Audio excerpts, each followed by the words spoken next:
Welcome to my channel, USA Battle Zone. Today's story will take you deep inside a US military base, a story of discipline, humility, and the strength of a woman who rose above prejudice and doubt.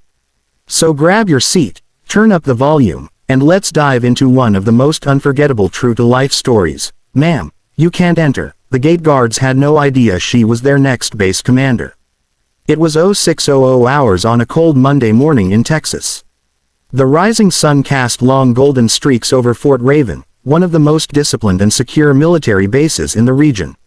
The base gates were alive with movement, soldiers reporting for duty, security vehicles checking IDs, and the sound of crisp salutes echoing through the chilly air. Private First Class Daniel Morris stood at Gate 3, his uniform neat, his expression sharp. He was only 22, new to the job, and determined to follow every rule to the letter. Next to him was Sergeant Blake, a gruff man with a decade of experience and a reputation for being by the book. They had no idea that this morning would change their lives, and the entire base, forever. A black SUV approached the gate slowly. It was clean, but not marked with any official insignia. The windows were tinted dark, hiding whoever was inside. The soldiers stiffened to attention. Daniel stepped forward, his hand raised. "Stop. ID, please." The window rolled down, and a woman appeared, mid-30s, calm eyes, confident posture, wearing civilian clothes. Her hair was tied neatly, and she had that quiet strength in her expression, the kind that made people pay attention without even trying. "Good morning," she said with a polite smile. "I'm here to report to base command." Daniel blinked. Ma'am, this base is restricted. We can't allow civilians inside without proper authorization." "I understand," she said evenly. "But I do have authorization. My name is Colonel Sarah McConnell." Daniel froze. "Colonel." He exchanged a quick glance with Sergeant Blake, who stepped closer, his tone turning skeptical. "Ma'am, if you're a colonel, where's your uniform? And where's your military ID?" She reached into her bag and handed him a brown envelope. Inside was a letter, official and sealed, stamped with the Department of Defense emblem. Blake took it, his eyes narrowing. "We'll need to verify this," he said curtly. "Please wait here." Daniel felt uneasy. Something about her calmness told him she wasn't lying. But rules were rules. The sergeant walked back to the gate office, calling the command center. The line rang. A few moments passed. The sun climbed higher. Inside the car, Sarah sat quietly, watching the flag flutter over the gate. Her thoughts drifted back to the years it took to get here, the deployments, the lost friends, the nights of exhaustion. She had been through Afghanistan, Iraq, and a dozen other places that left scars on the soul. And now, after all of that, she was taking command of Fort Raven, one of the few female base commanders in U.S. history.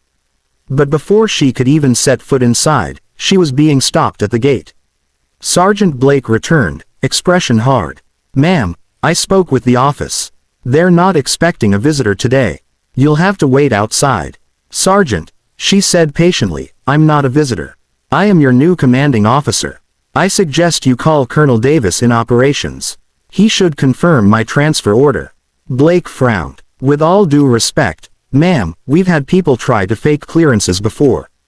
Until I get direct confirmation, I can't let you in." Daniel looked nervous. "Sarge, maybe we should."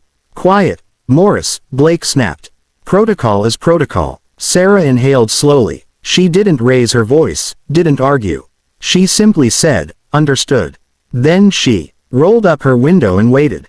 Half an hour passed. The line behind her grew. Other cars honked softly. The young private shifted awkwardly, feeling the weight of embarrassment. Finally, a black government sedan screeched to a stop beside the gate. Out stepped Colonel Davis, the current operations head, his expression pale and frantic. "Sergeant Blake," he barked. "What the hell are you doing?" Blake stiffened. "Sir, this woman claims to be." "Claims to be," Davis interrupted, his face red. "She is Colonel Sarah McConnell, your new base commander." The silence that followed was deafening. Blake's face drained of color. Daniel's heart sank. He looked at Sarah, who had stepped out of her car now, standing tall and composed. Even out of uniform, she radiated authority. Davis hurried to her side, saluting. "Ma'am, I am so sorry. The communication must not have reached the gate yet. Please forgive the confusion. Sarah returned the salute calmly. It's all right, Colonel. I appreciate your prompt response. She then turned to the two guards. Sergeant Blake, Private Morris. They both stood at attention, eyes forward, faces tight with guilt. Sarah looked at them for a long moment. Then she said softly, "You did your job." Blake blinked. "Ma'am, you followed protocol," she continued. "You didn't let anyone in without confirmation. That's what keeps this base safe. Don't ever apologize for doing your duty." Daniel felt his throat tighten. He hadn't expected that. He'd thought she'd be angry. Most commanders would be. But instead, her words carried respect. Real leadership. Sarah gave a faint smile, then added, "But next time, Sergeant, maybe remember, authority doesn't always come in the form you expect." Blake nodded, speechless. As the gate opened, she entered the base, her SUV rolling through the same checkpoint that had stopped her minutes ago. The guards saluted, their movements sharper than ever. It wasn't just respect now, it was admiration. Later that morning, in the base's main hall, soldiers gathered for the official ceremony. The air was electric with curiosity. Rumors had already spread. The new commander was a woman, and apparently, she'd been turned away at the gate. When Colonel Sarah McConnell took the podium, her uniform gleamed under the bright lights. Her presence commanded silence. "Good morning, soldiers," she began. "Before I speak about leadership or mission goals, I want to tell you a story." Murmurs rippled through the crowd. Even Sergeant Blake and Private Morris stood at the back, listening. "This morning," she continued, "I arrived at this base in civilian clothes. I was stopped at the gate. I was questioned, delayed, and nearly turned away." A few chuckles emerged, quickly dying as she raised her hand. "But do you know what I saw in that moment?" She said quietly. "I saw discipline. I saw men doing exactly what they were trained to do, to protect this base, no matter who stands before them." The crowd listened intently. She paused, letting her words sink in. In the military, respect isn't given by rank alone. It's earned through courage, humility, and consistency. Sergeant Blake and Private Morris didn't see a colonel. They saw a possible threat, and they acted as they should. That's the kind of vigilance I want across every gate, every post, every patrol.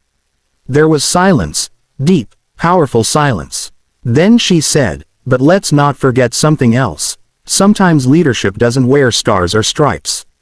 Sometimes it comes quietly, through how we treat others.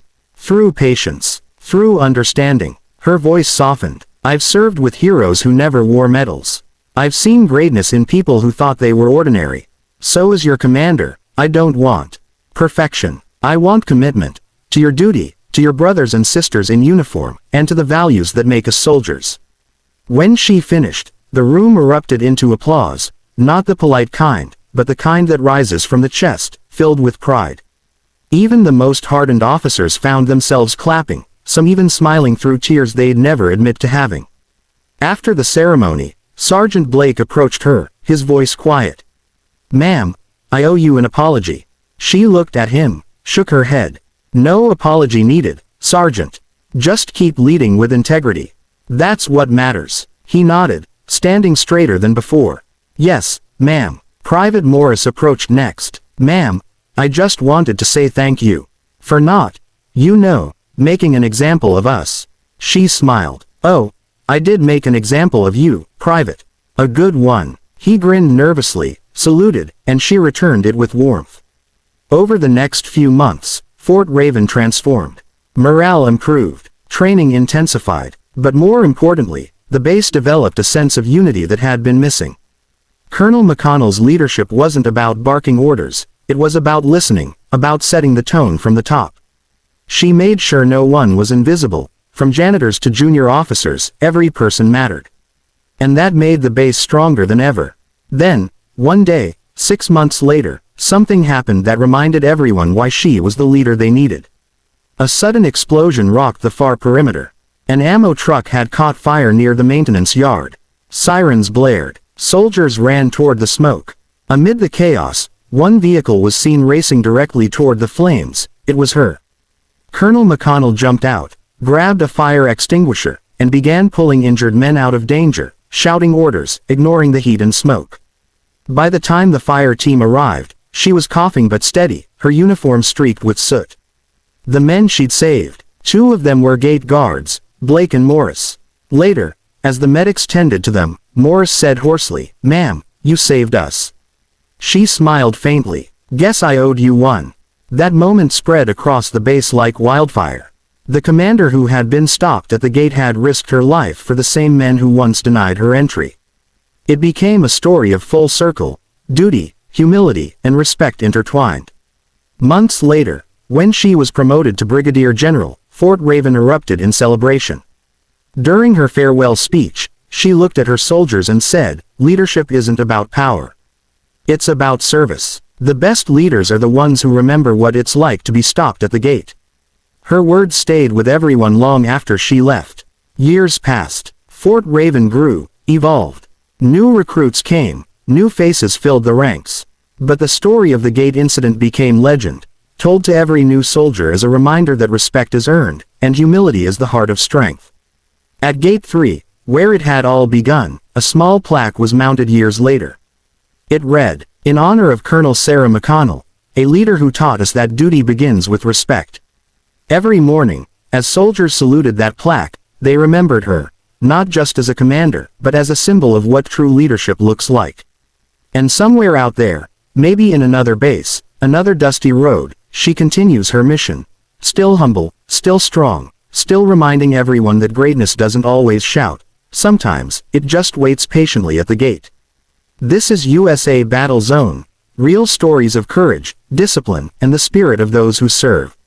If this story moved you, if it made you think about leadership and humility, don't forget to like, comment, and subscribe. Because behind every uniform, there's a story worth telling. And we'll keep bringing them to you, one heartbeat at a time. Until next time, stay strong, stay proud, and respect the ones who stand watch when the rest of us sleep.